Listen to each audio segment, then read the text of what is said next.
1974년 중국 산시성 시안성에 있는 진시황릉에서 1km 떨어진 곳에서 한 농민이 우물을 파다가 우연히 흙으로 만든 병사 8,000개를 발견합니다.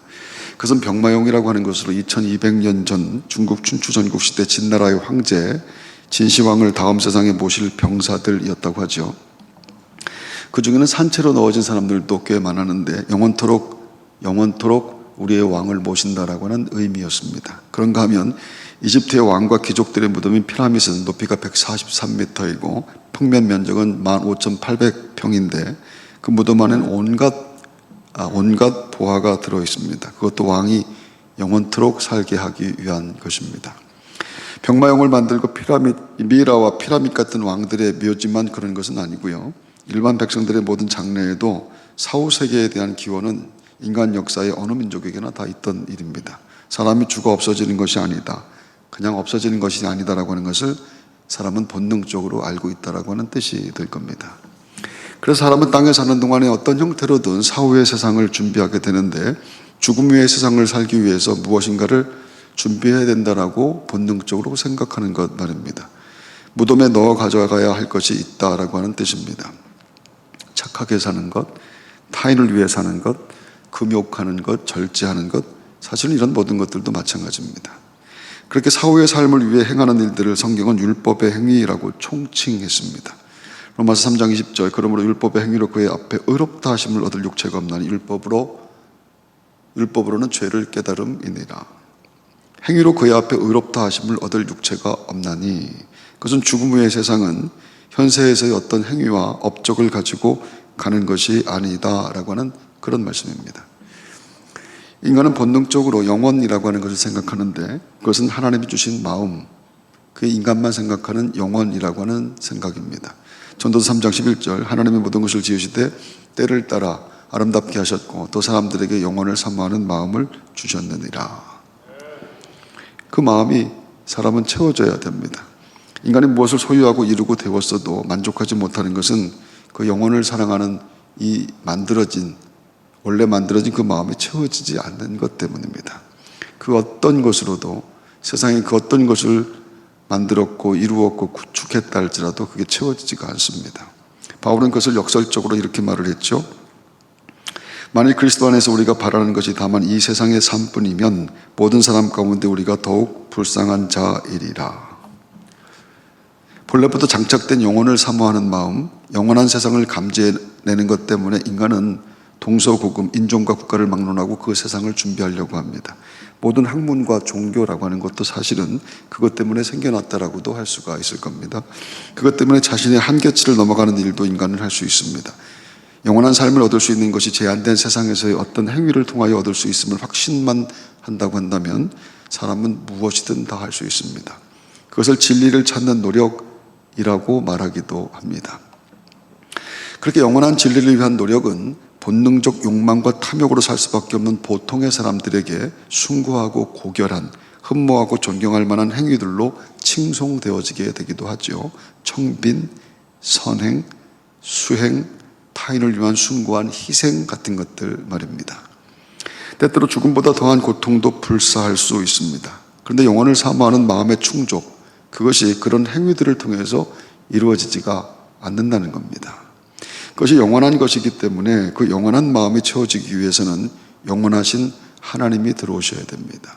영원하신 하나님으로만 채워줄 수 있는 것이 사람에게는 있다라고 하는 뜻입니다. 성경은 사람이 만들고 구축해내는 모든 것은 죄로 죽은 인간이 죄된 세상을 재료로 하여 만들어내는 것이라고 합니다. 이를테면 죄인이 만들어내는 것, 죄인이 만들어내는 죄일 뿐이라 죄인인 인간이 만들어내는 것으로 죄를 묘하는 사람을 어떻게 만날 수가 있겠는가? 우리는 다 죄인이고 세상은 죄된 곳인데 죄인이 죄된 것을 가지고 만들어내는 것으로 죄가 아닌 분을 만날 수가 있겠는가? 사람이 하나님을 만나는 것, 그것은 하나님이 사람에게 오시는 것 밖에는 없습니다. 성경은 세상에 오신 하나님, 그 하나님이 예수 그리스도이시고 그분이 내 죄를 위해서 십자가를 지고 죽으셨다라고 말씀합니다. 그래서 그분을 믿는 것만으로만 구원받습니다. 하나님이 세상을 이처럼 사랑하사 독생자를 주셨으니 이는 그를 믿는 자마다 멸망하지 않고 영생을 얻게 하려 하심이라. 다른 방법은 없습니다. 그것이 믿어지는 것이 구원이고, 그것이 믿어지는 사람이 있고, 그것이 믿어지지 않는 사람이 있는 것뿐입니다. 예수님이 또 이렇게 말씀을 했죠. 예수께서 가라사대 때 나는 길이요 진리요 생명이니 나로 말미암지 않고는 아버지께로 올 자가 없느니라. 영원을 사모하는 마음, 처음부터 만들어진 그 영원을 사모하는 마음은 예수 그리스도를 믿는 믿음, 그것으로만 충족될 수 있다라고 하는 그런 뜻입니다. 할렐루야. 하나님께서 창조하신 피조물 중에서 사람이 다른 동물들보다 탁월한 것은 하나님의 형상으로 지음을 받은 것 때문입니다. 아담의 범죄로 인해서 그의 후손인 사람은 하나님과 영적인 교제가 끊어진 상태로 태어났는데 성경은 그것을 영이 죽었다라고 말하죠. 사람은 원래 하나님과 직접 대화하고 교제하며 하나님과 생각을 공유할 수 있는 놀라운 존재였습니다. 하나님의 형상을 잃어버렸다라고 하는 것은 아담이 범죄한 결과 영은 죽고 몸은 죄가 달라붙어버린 그런 상태를 말하게 됩니다. 영의 죽음은 영의 본래 기능인 하나님과의 교제를 할 수 있는 능력을 상실한 것을 말하고요. 하나님과의 교제가 단절되게 된 것, 헬라어 하마르티아, 정상적인 교회도에서 벗어난 것, 죄라고 합니다. 그래서 사람은 하나님의 형상을 되찾아 회복하지 않으면 결국 지옥에 갈 수밖에 없는 존재라고 하는 것이죠. 하나님의 형상을 되찾는 것, 예수님이 그것을 거듭남이라고 말씀했고, 거듭나야만 천국에 간다라고 합니다. 진실로 진실로 내게 이르노니 사람이 물과 성령으로 태어나지 아니하면 하나님의 나라에 들어갈 수 없느니라. 거듭남이 하나님의 은혜로 주어지는 영생의 축복이라는 말씀입니다. 그래서 구원은 죄의 몸을 벗어버리는 것, 그것을 구원 이렇게 말합니다. 골로새서 2장 11절, 또한 너희가 그의 안에서 손으로 하지 아니한 할례를 받았으니 곧 그리스도의 할례로 육신의 죄들의 몸을 벗어버린 것이라. 그리스도께서 마치 우리 피부처럼 붙어있던 죄를 우리에게서 떼어내신다라고 하는 뜻입니다.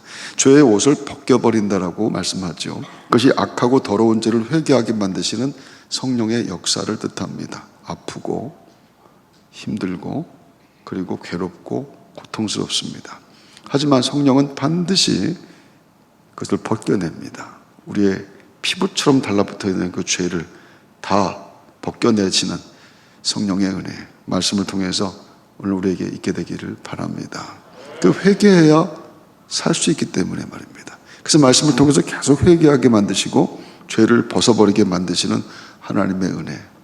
그래서 스스로 괴로워지기를 원하고 스스로 고통스럽더라도 하나님이 죄의 때를 벗고 내가 하나님 앞에서 거듭난 백성으로 하나님을 찬송하기를 원합니다. 예배하는 겸손한 모든 성도들의 고백인 줄로 믿습니다. 성경은 사람이 죽으면 하나님께서 주신 영은 즉시 하나님께로 회수된다고 말씀하는데 전도서 12장 7절, 그때 흙은 예전에 있던 대로 땅으로 돌아가고 영은 그것을 주셨던 하나님께로 돌아가리라. 그리고 육신은 그대로 흙이 된다고 말씀합니다. 영이 다시 살아나는 것이 하나님의 형상의 회복이고 성경은 그것을 진짜 목숨이라고 말합니다. 거기서 실패하면 지옥에 가는데, 그래서 예수님이 영혼을 잃어버리면 온 세상을 다 얻어도 그거 다 쓸데없는 짓이라 그렇게 말씀하는 겁니다. 정말 무엇을 소유했고 무엇이 되었고 무엇을 이루었다 할지라도 네 영혼을 잃어버린다고 한다면 그러면 그거 다 쓸데없는 짓들이라. 사람이 만일 온 천하를 얻고도 제 목숨을 잃으면 무엇이 유익하리요? 사람이 무엇을 주고 제 목숨과 바꾸겠느냐. 예수 그리스도께서 그 말씀을 하시고 자신의 몸을 십자가에 기꺼이 내어주셨습니다. 그래서 자신이 죄인인 것을 고백하고 십자가에서 피 흘려 죽으심으로 죄값을 치르신 예수 그리스도를 영접하는 것, 그것으로만 구원받습니다. 그것만이 지옥에 가지 않고 영원히 하나님과 천국에서 사는 길이라. 하나님 하시는 말씀 오늘 아침 다시 한번 천둥처럼 들려지는 은혜가 있게 되기를 바랍니다. 네가 내 입으로 주 예수를 시인하고 또 하나님께서 그를 죽은 자들로부터 살리신 것을 네 마음에 믿으면 구원을 받으리라. 이는 사람이 마음으로 믿어 의에 이르고 입으로 시인하여 구원에 이르기 때문이라. 할렐루야. 영생은 인간의 육적인 생명을 부정하는, 그것을 전제로 하는 단어입니다. 영원한 생명, 영생. 우리가 예수 믿으면서 정말 수도 없이 고백하는 이 영생의 은혜, 영원한 생명, 그것은 내 육체적인 육신의 삶을, 육신의 생명을 부정하는 것에서부터 그것이 전제되지 않으면 의미가 없는 단어라고 하는 겁니다. 육적 생명이 본질적인 목적이라면 영생이라고 하는 말은 필요가 없겠죠. 영생을 바란다, 내가 영원한 생명을 얻었다라고 하는 것은 육적인 생명의 한계, 결국 흙으로 돌아가는 것, 이것은 무가치한 것이다라고 하는 것을 인정한다라고 하는 그런 뜻입니다. 내가 영생을 얻었다, 영생의 주님을 찬송합니다, 영생의 은혜를 구합니다.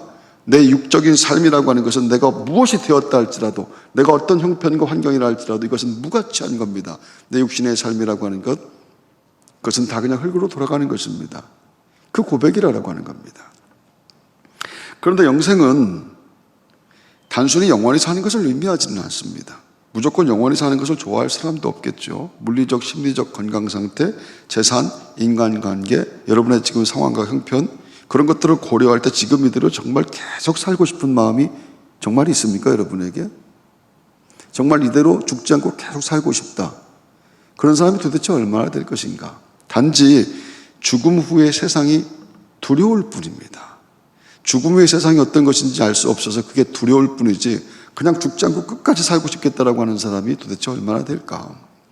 성경의 영생은 신적 생명, 진짜 생명, 하나님 나라의 생명, 그것을 영생이라고 합니다. 무조건 오래 사는 것을 의미하는 것이 아니고요. 그래서 하나님과 하나님이 보내신 자 예수 그리스도를 아는 것, 그것을 영생, 이렇게 말하는 겁니다. 영생은 곧 유일하신 참 하나님과 그가 보내신 자 예수 그리스도를 아는 것이니라.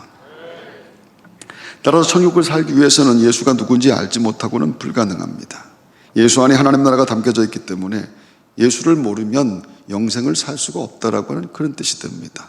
인간은 죄를 지어 하나님으로부터 떨어져 불화하게 되었습니다. 하나님과 교제가 끊겨졌고 화목이 끊겨진 그런 존재입니다. 하나님 앞에 죄를 지은 나는 하나님과 화목할 수 없는 그분의 원수가 되었는데, 하나님의 원수는 죽어야 됩니다. 하나님의 원수는 죽어야 되는데 예수 그리스도가 대신 죽는 것으로 하나님과의 화목이 성취됐다라고 하죠. 그것은 하나님이 나를 위해서 대신 죽으신 것, 그래서 예수 이름으로만 구원받는다, 성경의 말씀이 우리의 고백인 줄로 믿습니다. 할렐루야. 미국의 칼럼니스트 월터 리프먼이 만든 냉전이라고 하는 단어 여러분이 기억합니다. 총알과 포탄이 뜨겁게 날고 터져야만 전쟁은 아니고요, 그런 뜨거움은 없어도 머리칼을 곤두서게 만들고 피를 말리는 긴장과 음모로 점철된 일촉즉발들의 상황들, 그것을 냉전, 차가운 전쟁, 이렇게 말하는 겁니다. 실제로 총탄이 막 터지고 그런 것은 아니지만은 정말 긴장하게 만들고 힘들게 만들고 계속 스트러클하게 만드는 그런 것들 말입니다. 문명 비평가인 제러미 랩킨은 육식의 종말이라고 하는 책에서 차가운 악이라고 하는 단어를 썼죠. 차가운 악은 악이 드러내는 표면적 더러운 그 악의 그 증거들이 과학적 객관성, 기계적 환원주의, 그리고 실용주의, 시장 효율성, 이와 같은 것 등에 가려서 비가시적 표면 아래로 숨어버리는 제도적인 악, 그것을 차가운 악, 이렇게 말하는 겁니다. 그래서 냉전이라고 하는 것과 차가운 악이라고 하는 말은 같이 연동되는 것과 같이 생각되어지게 되는 것이죠. 눈에 보이지는 않는데, 겉으로 보이지 않는 악인데 분명히 있는 이 악한 것들, 이 구조적인 것들, 도대체 벗어날 수 없는 것들, 그런 악들이 있다라고 하는 겁니다. 언제나 세상은 강도, 폭력, 살인과 같은 뜨거운 악과 드러나지 않지만 구조적으로 존재하는 차가운 악이 난무하는 곳이 그게 세상이라. 인간 역사는 성장과 발전을 목표로 끊임없이 노력하지만 악은 조금도 줄지 않습니다. 오히려 악은 점점 더 커져갑니다. 그것은 죄가 들어와 있는 모든 인간의 삶에서 시작되게 되는데, 그래서 악일 수밖에 없는 나를 고백하며 하나님의 도움을 구하는 것, 그게 믿음이라고 하는 겁니다. 성경에 예수 안에 생명이 있다라고 하는 말씀은 예수 밖은 죽음이라고 하는 뜻입니다. 예수 밖은 어둠, 그리고 죽음, 그리고 거짓입니다. 예수 안 외에 어떤 것으로도 구원에 이룰 수가 없습니다. 세상은 온통 뜨겁고 차가운 악이기 때문인데, 인간은 악에 속한 존재이고 성경은 모든 인간은 죄와 허물로 죽었다, 이렇게 말을 하는 겁니다. 여러분, 이 말씀을 잘 들으셔야 됩니다. 우리가 우리 스스로를, 우리가 사는 세상을 어떻게 생각하고 있는지는 몰라도 하나님이 하시는 말씀을 드려야 되는데, 그런 너희의 허물과 죄로 죽었던 너희를 살리셨도다. 그 예수 그리스도가 허물과 죄로 죽었던 너희 모두는 다 죽었던 것인데 그분이 살리셨도다. 라고 한다면 뒤집어 말하면 우리 모든 허물과 죄로 다 죽었던 존재라. 그리고 예수 그리스도를 알지 못하는 자들에게는 이미 허물과 죄로 다 죽었던 존재의 그 상태가 지금도 이어지고 있는 것이라. 그런 말씀이 되는 겁니다. 성경은 악의 세상에서 살아올라오기 위해서는 한 가지 방법밖에 없다고 하죠. 그것은 나는 죽음에 속한 자입니다. 나는 거짓에 속한 자입니다라고 하는 고백, 그리고 생명이신 예수 그리스도를 붙드는 것, 나는 이제 주님께 속한 자입니다. 그렇게 고백하는 것, 그게 악의 세상에서 살아올라와 구원받은 하나님 백성들의 고백인 줄로 믿습니다. 어느 목사님이 설교하실 때 키우는 반려견 얘기를 자주 하셨다고 합니다. 설교할 때마다 개 이야기를 하는데, 개는 언제나 주인만 바라보고 주인만 기다립니다. 개가 반가워해 주는 것에서 위로를 얻습니다. 교회를 가면 교인들이 별로 반가워해 주지 않는데 집에만 가면 개가 얼마나 반가워해 주는지, 그게 위로가 되고 은혜가 됩니다. 개는 절대 배신하는 법이 없습니다. 개는 가족과 같죠. 하지만 개를 사랑해도 개 취급당하는 것을 좋아하는 사람은 또 없습니다. 성경에도 개처럼 이중적 의미를 지닌 동물이 그렇게 흔하지 않습니다. 견마지로라고 하는 말처럼 제가 한 일이 말이나 개가 한 것처럼 그건 하찮은 일인데 그저 제가 충성을 다했을 뿐입니다. 그런 뜻 아니겠습니까? 그렇게 충직함을 대표하는 동물로 표현되기도 하지만 반면 격이 낮고 비천함을 개에 비유하는 속담, 욕설, 이런 것들이 얼마나 많은지 모릅니다. 거룩한 것을 개들에게 주지 말아라. 이런 것들은 아무것도 아니죠. 개에 관계된 욕설을 생각하면 제가 차마 강대상이라서 하지 못하지만 개가 들어간 욕설이 얼마나 많은지 말입니다. 그렇게 개는 당시 부정한 동물의 대표였던 돼지와 거의 비슷하게 취급된 것, 거룩한 것을 개들에게 주지 말고, 불결하고 하찮은 멸시의 상징으로 쓰였고 이방인 구원받지 못한 이에 대한 비유할 때도 개를 사용합니다. 근데 성경에 개보다 더한 표현이 있는데, 개보다 더한 표현은 지렁이입니다. 이사야 41장, 지렁이 같은 너 야곱아, 너 이스라엘 사람들아 두려워 말라. 나 여호와가 말하노니 내가 너를 도울 것이라. 여러분, 이 지렁이라고 해서 아멘 안 하시는 걸로 내가 알고 있습니다. 여러분, 개하고 지렁이하고 뭐가 더 낫습니까? 개 하시겠습니까? 지렁이 하시겠습니까? 하면 욥기에서는요, 벌레와 구더기라고도 합니다. 하나님의 눈에는 달이라도 명랑치 못하고 별도 깨끗지 못하거든 하물며 벌레인 사람, 구더기인 인생이랴. 어떻게 사람을 갖다가 개에 비유를 하고, 어떻게 지렁이에 비유하고, 어떻게 벌레와 구더기에 비유할 수가 있겠는가? 여러분, 인본주의 세상에서 인간은 기준이고 목적이며 최고의 가치입니다. 인간만큼 소중한 것이 없습니다. 그래서 인간의 자존심을 살려주는 것이 그게 명강의이고 명설교인 겁니다. 인간의 자존심, 우리 국민의 자존심을 살리기 위해서, 우리의 마음을 사기 위해서 정치인들이 그렇게 열심히 90도로 인사하고 다니는 것이고요. 자존심 살리고 당신이 최고입니다. 국민이 최고입니다. 이렇게 말하지 않습니까? 내가 최고라고 하는 얘기, 당신이 제일 중요하다고 하는 얘기, 그 얘기 듣고 싶은 겁니다. 우리 모두가. 그 얘기 듣고 싶어서 공부하는 것이고, 그 얘기 듣고 싶어서 돈 버는 것이고, 그 얘기 듣고 싶어서 출세하고 싶은 것이라. 당신이 최고라고 하는 말이에요. 하지만 성경은 그렇게 말하지 않습니다. 다윗은 왕이 되어서도 자신을 가리켜서 벌레라고 말합니다. 나는 벌레요 사람이 아니라 사람의 회방거리요 백성의 조롱거리니이다. 그것들은 모두 나는 하나님 앞에 아무것도 아닙니다. 하나님의 은혜 없이는 저는 살 수가 없습니다. 그런 뜻입니다. 여러분이 여러분의 스스로를 어떻게 생각할까 할지라도 하나님은 우리에게 나는 하나님 앞에는 아무것도 아닙니다. 하나님의 은혜가 없으면 저는 살 수가 없습니다. 라고 하는 고백으로 예배하라고 말씀하고 있는 것입니다. 성도는 은혜로 구원받았다고 하죠. 여러분, 하나님의 은혜로 구원받은 것, 그것이 분명하면 크게 아멘 하십시오.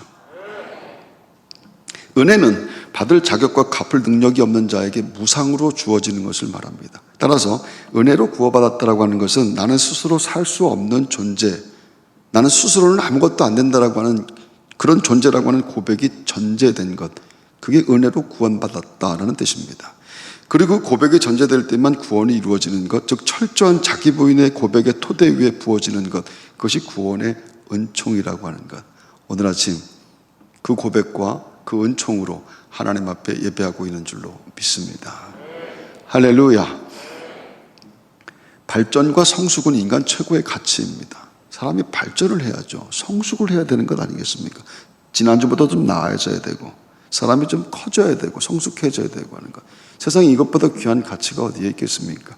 그것만큼 인생을 든든하게 만드는 것이 없어요. 교회가 발전을 하고 장로님들이 발전하고 목사가 성숙하고 발전하고 성숙하고 자녀들이 발전하고 성숙하고 그것만큼 인생을 든든하게 만드는 것이 없는데, 그러나 믿음이라고 하는 것은 그 발전과 성숙과 자랑의 토대 위에 세워지는 것이 아니라고 하는 겁니다. 그런 믿음은 절대로 자라지 않습니다. 그리고 그런 믿음은 존재하지도 않습니다. 믿음은 자기 부인의 기초 위에 세우는 것이고 그때 하나님의 은혜가 시작됩니다. 그리고 그 은혜로 구원받고 그 은혜로 믿음의 삶을 사는 것이죠. 성도는 천국에 도착하는 날까지 계속해서 부어주시는 하나님의 은혜, 그 은혜로만 사는 것을 성도라고 합니다. 은혜 아니면 살아갈 수가 없다고 고백하는 것, 오늘도 그 은혜를 구하며 예배하는 것, 저와 여러분들의 고백인 줄로 믿습니다. 텍사스 샌안토니오의 오크힐스 교회를 담임하고 있는 맥스 루케이드 목사는 텍사스에서 태어나 어린 시절 바다를 한 번도 본 적이 없었다고 합니다. 기껏해야 동네 연못이 전부였는데 10살이 되던 해 삼촌이 살고 있는 캘리포니아를 방문하게 되었죠. 삼촌은 어린 맥스를 데리고 태평양이 보는 산타모니카 해변으로 가게 됩니다. 넓은 백사장과 끝없이 펼쳐진 태평양 바다를 보고 어린 맥스는 기가 막혔습니다. 맥스를 가장 감동시켰던 것은 끊임없이 밀려오는 파도였다고 합니다. 그 많은 물이 대체 어디에서 오는지 계속해서 밀려오는데, 한참을 이렇게 물끄러미 바다를 쳐다보던 맥스가 어떻게 파도가 이렇게 밀려올 수 있는지 삼촌에게 물어봅니다. 삼촌이 이렇게 대답을 하는 거예요. 오늘 밤에 여기 다시 와도 파도가 계속 밀려온다. 맥스는 그렇게 많은 물이 어디서 도대체 오는 것이냐고 물었습니다. 삼촌은 다시 이렇게 말을 합니다. 1000년 전에도 이 파도는 똑같이 밀려왔다. 눈이 휘둥그레진 맥스는 입을 다물지 못했는데 삼촌이 한 번 더 말을 하게 됩니다. 우리가 죽고 난 다음, 너랑 나랑 죽고 난 다음에도 1000년 후에도 이 파도는 계속 밀려올 거다. 맥스가 물에 들어가겠다고 했습니다. 맥스는 온몸에 모래를 묻히고 파도에 뛰어들게 되었는데, 그 순간 밀려오는 파도가 맥스를 덮치고 지나가게 됩니다. 그래서 온몸에 묻었던 모래가 온데간데 없이 다 사라져버리게 됩니다. 다시 모래사장으로 나와서 모래를 잔뜩 더 묻혀서 파도에 뛰어갔는데 또 마찬가지로 모든 모래가 다 씻겨져 나가게 됩니다. 1000번을 뛰어들어도 파도는 1000번을 다 받아주더라. 파도가 그치는 법이 없는 겁니다. 하나님의 은혜는, 우리를 향한 은혜는 파도와 같습니다. 1000번을 넘어져도 나를 향해서 다시 그분의 은혜가 밀려옵니다. 성도는 날마다 은혜로 사는 하나님의 백성들입니다. 우리는 은혜의 파도 앞에 서서 이렇게 고백하죠. 하나님, 제가 지난주에 또 넘어졌. 말이 채 끝나지도 않았는데 하나님의 용서의 파도가 나를 덮치고 지나갑니다. 하나님, 제가 지난주에 죄를 지었단 말, 다시 그 파도가 나를 씻기고 지나가는 겁니다. 이해할 수 없고 가늠할 수 없고 예상할 수 없었던 것, 그것을 하나님의 은혜라고 말합니다. 절대 안 된다고 생각했던 일에도 하나님의 사랑과 은혜와 축복의 파도가 나를 향해서 계속해서 끊임없이 밀려오고, 그 은혜 때문에 지금까지 살았고 지금도 살고 있으며 주님 오시는 그날까지 살아가게 되는 줄로 믿습니다. 그래서 성도는 걱정할 것이 없는 거예요. 그래서 성도는 염려할 것이 없고 두려워할 것이 없는 겁니다. 하나님의 은혜가 또 밀려오고 있기 때문에 말입니다. 나는 아무것도 아닙니다. 하나님의 은혜는 믿음으로 사는 우리의 삶의 그 고백을 만들어냅니다. 내가 지금 어떤 위치에 있다 할지라도, 내가 얼마나 많은 것을 소유하고 있다 할지라도, 사람들이 나를 어떻게 생각한다 할지라도 나는 아무것도 아닙니다. 하나님의 은혜가 없으면 나는 아무것도 아닙니다. 그 고백을 구원받은 사람들의 입술에서 반드시 하나님은 만들어냅니다. 아무것도 아닌 나에게 파도탄 은혜가 밀려와 아름답고 귀한 찬송을 부르며 우리는 예배하고 있는 겁니다. 성도는 그 은혜로 천국 가는 사람들, 저와 여러분들인 줄로 믿습니다.